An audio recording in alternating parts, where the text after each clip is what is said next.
El día de hoy vamos a ver patologías del sistema respiratorio y para eso vamos a recordar algunas cositas importantes acerca de poquito de espirometría, ya para entender un poquito mejor el aspecto.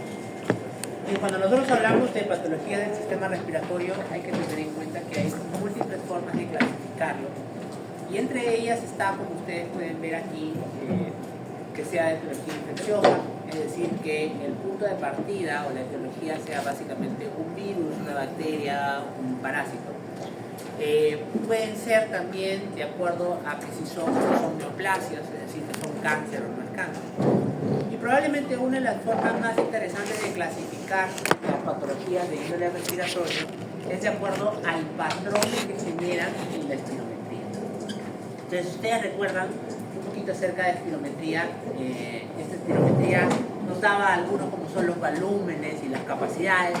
Nos hablaban de cuánto de volumen de aire puede llegar a tener el pulmón en diferentes momentos durante la respiración. Llámese inspiración, expiración, volumen residual, etc., ¿no? Dentro de ellas pues existen básicamente tres formas de presentarse, que son las patologías obstructivas, buenas. Bueno, me digan tus problemas. Sí, más bien, creo que acá el problema es básicamente que la red a la que está conectado el proyector es wifi administrativo. Primero la señal es 3, si le van a descarga cualquier cosa nos baja, no quieren cambiarla, pero bueno, la carga se descontrola. Ahorita está viviendo la red. Ya, pero es normalmente cuando siempre tiene un problema con esta habla. Pobrecito señor, según está mirando. Indicaron a mis amigos. Todavía corriendo para hostiar. Hablas, pero la de hablar le voy a partir las piernas. Y que sea para algo. Como dale, le voy a partir las Por la cura. Entonces, los patrones que se pueden presentar son básicamente tres: o son obstructivos, o son restrictivos, o son mixtos, es decir, la combinación de ambos, obstructivos con restrictivos. Muy bien, vamos a hablar un poco acerca de algunas enfermedades, primero del tracto respiratorio superior. Hay muchas, pero les vamos a hablar básicamente de dos que son las más frecuentes, que son el resfriado común, que cuando ustedes se vayan a la práctica médica, cualquiera es lo primero que tienen que saber tratar, porque es lo primero por lo cual le van a consultar, y la gripe, que es una forma de manifestación más sistémica del resfriado común. Para empezar, el resfriado común es lo que conocemos normalmente como, a veces decimos está con gripe, pero no es que está con gripe, lo que tiene es un resfriado. Como la gripe es eso que ustedes les da fiebre, malestar general, que los tumba la cama, ¿no? Que no pueden hacer nada, que están ahí arrastrando sus restos. Ya, esa de ahí es la gripe, ¿no? La que nos tumba y nos deja mal. El resfriado común es habitualmente esa que tenemos muy frecuentemente durante invierno, ¿no? Esta que estamos destilando moco, achís todo el rato, ¿no? Ese es el resfriado común. Muy bien, el resfriado común es una infección viral y es de las vías respiratorias altas, en específico del tracto nasal y a veces en parte también de la orofaringe, ¿ya? Usualmente no es causada por una partícula viral que puede llegar a ser múltiples, desde el rinovirus, puede ser producido por el virus sincitial respiratorio, puede ser producido por familias como el coronavirus, es decir, familias de virus muy parecidos al COVID, ¿no? Y esto se caracteriza por una infiltración de las células del repliegue de la mucosa nasal y que producen una respuesta inflamatoria localizada a nivel de la mucosa nasal. Fíjense, es muy frecuente, muy frecuente. ¿Quién aquí no ha tenido un resfriado común? Es imposible que no les haya dado ninguna vez. Tiene una gran capacidad de contagiosidad porque además se contagia por gotículas de aire y gotículas de agua. O sea que cualquier mínimo estornudo que nosotros tengamos, estamos eliminando gran cantidad de partículas virales. Además, también puede ser transmitido de manos y pies, ¿no? A través, obviamente, gracias al contacto de las gotículas. Y una fuente por la cual puede ingresar no solamente es la mucosa oral y nasal, sino también la mucosa conjuntiva. Por eso es que también es un punto muy frecuente por donde ingresa la partícula viral, puesto que la mucosa conjuntiva tiene una gran cantidad de vasos sanguíneos por debajo de ella. De hecho, la razón de ser de la conjuntiva es de producir las glándulas, el líquido lacrimal que permite la nutrición de la córnea. Entonces, pero a la par, cuando esa gran vasodilatación que hay a nivel de la conjuntiva es la que hace más proclive a que cuando una partícula viral llega hacia la conjuntiva fácilmente puede atravesar y finalmente terminar, obviamente, en el tracto respiratorio. Dentro de la población que es más frecuentemente buscada por estos virus, es obviamente los pequeños, ¿no? Los chukis. Los pequeños son habitualmente una fuente muy importante para las partículas virales productoras de resfriado común, puesto que ellos tienen una disminución de la inmunidad porque están en una inmunidad todavía en maduración, están inmaduros, y además tienen un gran foco de infección. Fíjense ustedes, yo soy papá de una niña de 2 añitos, ¿no? Y cuando se resfría uno, pues automáticamente a la semana todo el nido está infectado, ¿no? Entonces hay que llevar al bebé al nido, no lo puedes llevar por 2 o 3 días. Y cuando se está sanando, regresa y el último del salón que se contagió es el último que recién está empezando. Entonces vuelve a contagiarse nuevamente. Y así entramos en un ciclo de hasta más o menos, ¿cuántas? Hasta 8 veces al año, ¿pueden creerlo? Así es, por eso los papás nos paramos gastando entre antihistamínicos, entre el reino bebé, entre que se despierta en la noche y no te deja dormir, y ahí está, ¿no? Múltiples cosas que te va a pasar, no te preocupes. Muy bien, entonces, eso es, ¿no? Dentro de las formas de presentación, de las formas de propagación, ya lo hemos visto, y los factores de riesgo están la edad, el estado inmunitario, la exposición previa y las causas principales. Muy bien. Entonces acuérdense, las causas son básicamente el virus sincitial respiratorio y el rinovirus. Ahora, ustedes han escuchado eso que dicen las abuelitas y las mamás, ¿no? Eso de que, no salgas sin polo, no salgas sin casaca, porque te va a dar la gripe, te va a dar el resfriado común, ¿no? En parte tenía razón, pero no es por el frío en sí. Lo que genera el aumento de la tasa de incidencias durante el resfriado común durante las estaciones de invierno, que durante las estaciones de invierno el virus suele vivir mucho mejor en estaciones frías comparado en el calor. ¿No te has dado cuenta que en el calor es muy poco frecuente que te dé el resfriado común? Es porque la partícula viral muere a temperaturas altas. De ahí de por qué te decimos que te laves las manos y que tomes siempre agua hervida, que no tomes agua de caño, ¿no? Porque las temperaturas altas favorecen la muerte de la partícula viral, mientras que las temperaturas frías todo lo contrario. Por eso es que cuando te da frío estás en mayor riesgo de que te pueda dar la infección por resfriado común. No es que el frío te da la resfriado común. Muy bien. Entonces, ¿qué es lo que sucede durante la infección por la partícula viral? Durante la infección por la partícula viral, el virus ingresa al epitelio de revestimiento de la mucosa respiratoria y genera algo que se llama como la colonización vírica, que es que por el interior de la célula viral, de la célula epitelial, se llena de partículas virales que pasan 2 cosas. Uno, puede provocar la destrucción de la célula epitelial, pero sobre todo, y muy importante, genera respuesta inflamatoria. Y esa respuesta inflamatoria está mediada por la inmunidad innata, ¿no? Mediante los receptores tipo TOL, que llevan a un llamado mucho mayor por parte de células como el neutrófilo. Pero además generan mucha vasodilatación. Entonces, al generar mucha vasodilatación, una mucosa o un epitelio que por debajo tiene una gran cantidad de vasos sanguíneos, porque la razón de ser un organismo es aumentar la temperatura nasal, entonces comprenderás que la vasodilatación en un lugar que está lleno de vasos sanguíneos lo que va a provocar es una ultrafiltración, porque va a aumentar la presión hidrostática, el agua va a salir de la mucosa y por eso te habrás dado cuenta que lo que parece es que te conviertes en un caño andante, estás destilando agua. ¿No? ¿No te ha pasado? Ayer estaba. Aumenta la presión hidrostática por el aumento de la permeabilidad vascular y por eso empieza la congestión nasal. No conforme con eso, la vasodilatación hace que el grosor de la mucosa nasal y de la mucosa oral, e inclusive de la mucosa auditiva, porque recuerden que el oído medio está unido a la mucosa nasal. Entonces aumenta a tal punto que los orificios comienzan a ser más pequeños. Recuerden ustedes que los orificios que conectan, sobre todo oído con nariz, son habitualmente muy pequeñitos y están tapizados por la mucosa nasal. Si esa mucosa nasal se engrosa por la vasodilatación de toda la mucosa, entonces el orificio se vuelve chiquitito. Y te habrás dado cuenta que por eso se te tapa el oído. Se te tapa el oído derecho, el izquierdo, estornudas y parece que se tapó ahí. No ha sido cerumen, empieza. Otra cosa que se produce es que la célula comienza a estimular a la célula epitelial, a las células caliciformes, a un aumento de crecimiento.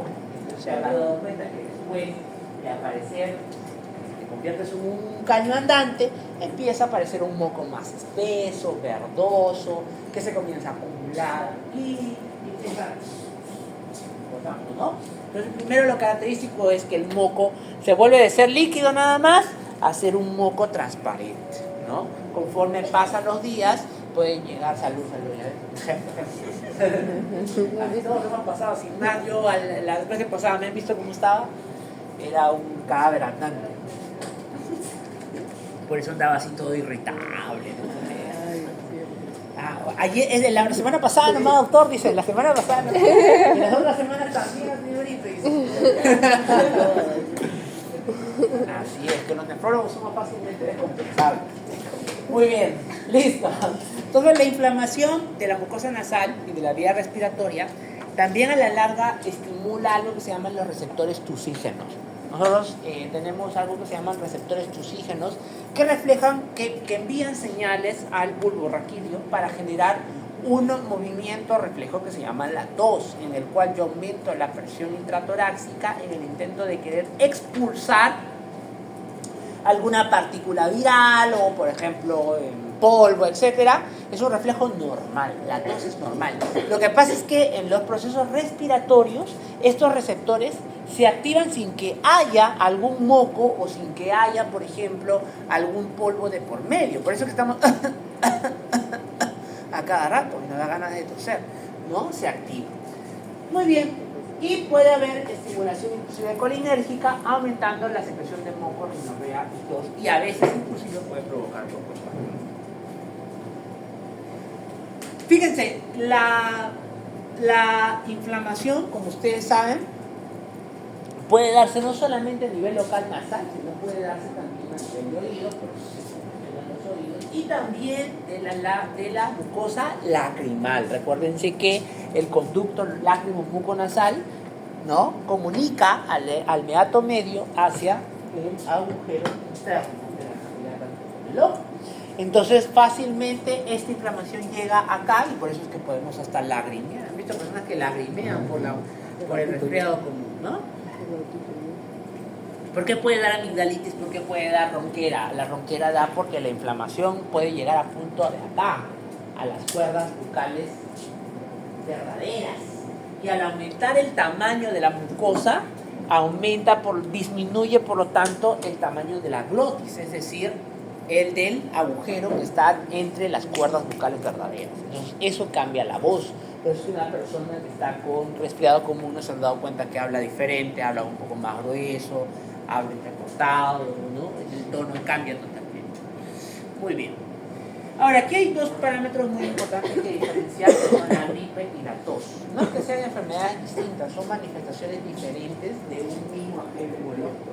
Los agentes biológicos que provocan la resfriado común habitualmente son los mismos que provocan la gripe. Solo que la gripe es una manifestación sistémica de esa inflamación. ¿Recuerdan ustedes que hemos visto en la clase de inmunidad? Cuando hemos visto la clase, cuando hemos visto las manifestaciones sistémicas de las interleuquinas, ¿se acuerdan? ¿Sí? Esa que fue pregunta de examen, que horrible, ¿no? ¿Te acuerdas? La fiebre, el malestar general, ¿no? La debilidad muscular, la mayor producción de ácido láctico a nivel muscular. Pero esas son manifestaciones clínicas producidas por las interleuquinas que han pasado de ser locales a ser sistémicas. Y por eso te da fiebre y todo eso, ¿eh? Es esta la que habitualmente nos mata, las que nos tumban, ¿no? Las que son causa a veces de pedir certificado médico, ¿no? Yo, por ejemplo, les cuento, ese día los martes tengo guardia. Yo termino con mi último grupo de acá a las 5 de la tarde y me tengo que ir hasta el hospital del Menal, ¿no? ese día que me era más irritable de lo común, estaba con una gripe mal. Y tuve que pedir descanso médico porque literal estaba ya que me moría ahí nomás en el taxi. Entonces, igualito, ¿no? Por eso. Esta es habitualmente la que te tumba, te duele todos los músculos. Afortunadamente dura 3 días, 4 días, ¿no? Diferente al resfriado común. ¿Se han dado cuenta el resfriado común cuánto dura? Puede durar más de una semana y media a veces, ¿no? Estamos destilando ahí. Entonces es totalmente diferente. Muy bien. Y ahora, la pregunta del millón es, doctor, ¿y si nosotros ya sabemos que el resfriado común y la gripe lo suele provocar el rinovirus, el virus respiratorio, el coronavirus? ¿Por qué no hacemos una vacuna contra estos virus? Y dejamos de sufrir de todo eso 5, 7, 8 veces al año. Porque mutan. Exacto, doctora. Porque para nuestra mala suerte tiene una alta capacidad de mutación. Igual que el COVID. Pero el COVID viene de la familia de los coronavirus. ¿No? Alguna vez dijeron, ¿no? ¿Qué dicen los más ignorantes? Dicen, no, a mí igual me dio el COVID porque mi compadre. No, piensa. La vacuna no es para que no te dé COVID. La vacuna es para que tu respuesta inflamatoria sea menor. Eso es lo que pasó en el COVID. El COVID es un virus que durante la pandemia la capacidad de respuesta inflamatoria fue muy exagerada. Ojo que yo hablo en la gripe que te tumba en la cama y que te duele, que te duele el cuerpo y la fiebre. Pero, a ver, agrégale a eso que encima provoque SIRS, o sea, síndrome de respuesta inflamatoria sistémica, casi igual a la sepsis, y que puede provocar inclusive 6D, porque ustedes saben que el COVID, como han visto, es una causa de 6D. Entonces, ¿se imaginan un virus respiratorio que sea de la misma familia que el resfriado común que provoque todo eso y que te lleve hasta la muerte? Eso es lo que pasó en la pandemia. Entonces, cuando nosotros vacunamos a las personas, hacemos que la respuesta sistémica sea menor, no que no te dé COVID. Te va a seguir dando de acá hasta la muerte, ¿no? Pero la respuesta es menor. Pues ahora ya no se muere la gente. Antes sí era terrible. ¿Alguno de ustedes se acuerda de la pandemia de todas maneras, ¿no? Todos seguramente que algún familiar, o esperemos que no, pero de repente aunque sea alguien conocido, un amigo inclusive ha fallecido.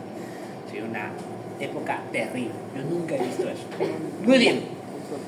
Ok, pero imagínense que esa es la rinitis, ¿no? La manifestación clínica con la congestión nasal y todo eso. La enfermedad se llama resfriado común, pero la manifestación esta de gotear y volverse en un caño se llama rinitis. Pero yo les he dicho que la congestión nasal puede llegar a la lágrima, puede llegar a las cuerdas vocales, puede llegar a la garganta y me duele la garganta, me da faringitis. Pero ¿y qué pasa si se va a los senos paranasales? Ustedes saben qué cosas son los senos paranasales, son cavidades en el interior del cráneo que sirven como eco de resonancia y que están tapizados por la misma mucosa de la cavidad nasal. Entonces, ¿qué pasa? Que estas cavidades están drenando en los meatos y son cavidades pequeñignita, ¿cierto? Chiquititas los agujeros, ¿cierto? ¿Se acuerdan de eso que les hacíamos, les preguntaba en anato, horrible, que les ponían ahí una aguja y ustedes no sabían ni qué cosa era, que el proceso uncinado, que el lágrimo muconasal, que el seno maxilar, ya todo eso horrible que no les voy a hacer recordar, o que sí, para divertirme, ¿ya? Esos agujeros, de lo que son chiquititos, imagínense que la mucosa que los recubre está congestionada, entonces se cierran. Y al cerrarse, a diferencia de la cavidad nasal y de la cavidad auditiva, que tienen otros puntos de desfogue, el sistema de las cavidades de los senos paranasales no lo tiene. El que se ha cerrado es la única forma de drenarse. Al no poder drenarse, el moco que encima está hiperproduciéndose, comienza a estar ahí, no recircula, está ahí que se acumula, y eso provoca dolor intenso, no sienten como un dolor acá en la cabeza, como algo que te pesa. Lo típico característico de la sinusitis frontal es que la persona dice que le pesa la cabeza, como si tuviera acá una piedra, algo acá en los senos paranasales frontales, ¿no? O acá a veces cuando en los senos maxilares, ¿ok? Y a la larga, cuando ya se vuelve crónico, ustedes saben que moco o fluido que no drena, moco que se contamina. Y resulta que nuestra mucosa respiratoria está pero plagada de la Haemophilus influenzae, del neumococo, el streptococo pneumoniae. Entonces, es por eso que muchas veces las sinusitis se pueden complicar, las rinitis se pueden complicar con sinusitis. Y ese moco que encima no drena, se contamina, se puede llegar a volver purulento. Y por eso la rinosinusitis generalmente se caracteriza por un moco espeso, verdoso, amarillento, a veces hasta sanguinolento, y que en ocasiones es muy maloliente. No puede ser, no solamente es generado por una infección, también pueden ser las enfermedades autoinmunes. El mejor ejemplo, la vasculitis. La vasculitis ANCA es productora de rinosinusitis crónica. Entonces la persona se queja todo el tiempo de dolor de cabeza, que ronca durante las noches, que está siempre con tos, con secreción purulenta, y le dan antibiótico y no le pasa por 2 días y luego recurre, ¿no? Y es por la inflamación persistente de los senos paranasales. Entonces, acá está toda la secuencia de todo lo que he mencionado. Una de las cosas que más se deteriora y que desencadena la sinusitis es la alteración de los cilios de la mucosa respiratoria para poder mover a la gente de la bacteria. Normalmente esos cilios rompen y lo mandan hasta la boca y ¡pah! Lo deben de botar. Pero como está tapizado, está taponado y encima la inflamación vuelve a esos cilios como inmóviles, no puedes mover el agente bacteriano y terminas contaminado. Muy bien. Y esos son los cambios a nivel agudo: dolor facial, cefalea, secreción nasal, pérdida de olfato. Ustedes se han preguntado por qué cuando les da sinusitis o cuando les da rinitis, si es muy severa, hay pérdida del olfato, ¿no? ¿Por qué hay pérdida del olfato? Otra vez, por la inflamación de la mucosa. Recuerden ustedes que, ¿dónde está el olfato? En la nariz, ¿no? ¿Pero qué parte de la nariz? Toda la nariz, meato medio, superior.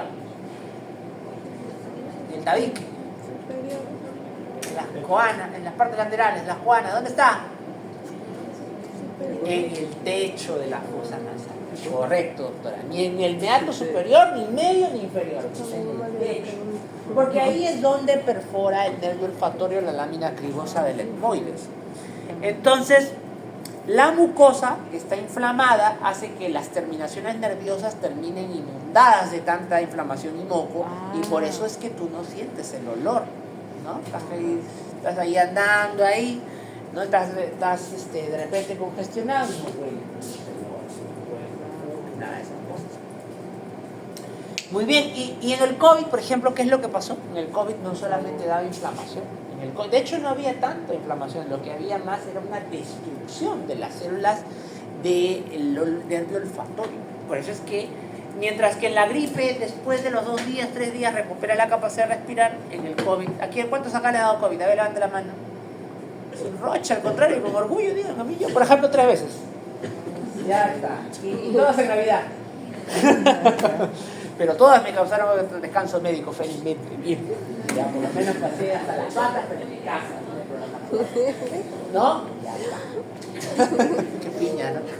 Muy bien. Yo, mi esposa y mi hija le ha dado 2 veces.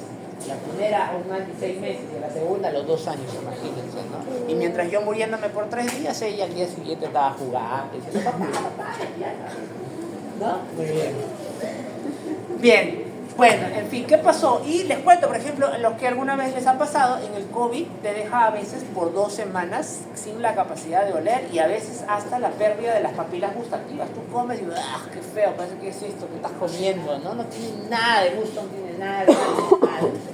Es porque destruye a los receptores de las células gustativas y a los receptores de acá, de las terminaciones nerviosas del nervio olfatorio. Y como esos nervios se terminan regenerando, pero demoran semanas. Por eso es que la persistencia de la anostalgia puede llegar a producir, de la anosmia puede llegar a persistir durante 2 a 3 semanas, ¿no? Muy bien, vamos a esta parte horrible de acá. Esta parte de acá, por favor, ojo, pestañas, porque si no me escuchan acá, todo lo demás no tiene sentido. Voy a hablar y no me van a entender. Entonces, vamos a recordar un poquito acerca de los volúmenes respiratorios, para que entendamos un poquito esto del patrón obstructivo, que restrictivo, que mixto, eso tan horrible que nos han enseñado, y que para su mala suerte lo van a volver a ver en neuro, ¿ya? Y que probablemente le van a preguntar en el ENAM, y que probablemente le van a preguntar en el ENAM. Aunque en el ENAM, no, seguramente, como ya no va a existir, Dios sabe qué cosas les tomarán al momento del examen. Seguramente algo de como 2 más 2, ¿cuánto es? ¿No? Algo así. La educación educación en el Perú a nivel universitario está cada vez más paupérrima y desgraciadamente nuestras autoridades a eso les engañan. Pero bueno, como yo sé que de aquí van a salir muy buenos médicos y que a pesar de las autoridades que quieren embrutecernos, igual ustedes van a aprender. Así que ustedes van a ser mucho mejores todavía que nosotros como profesores.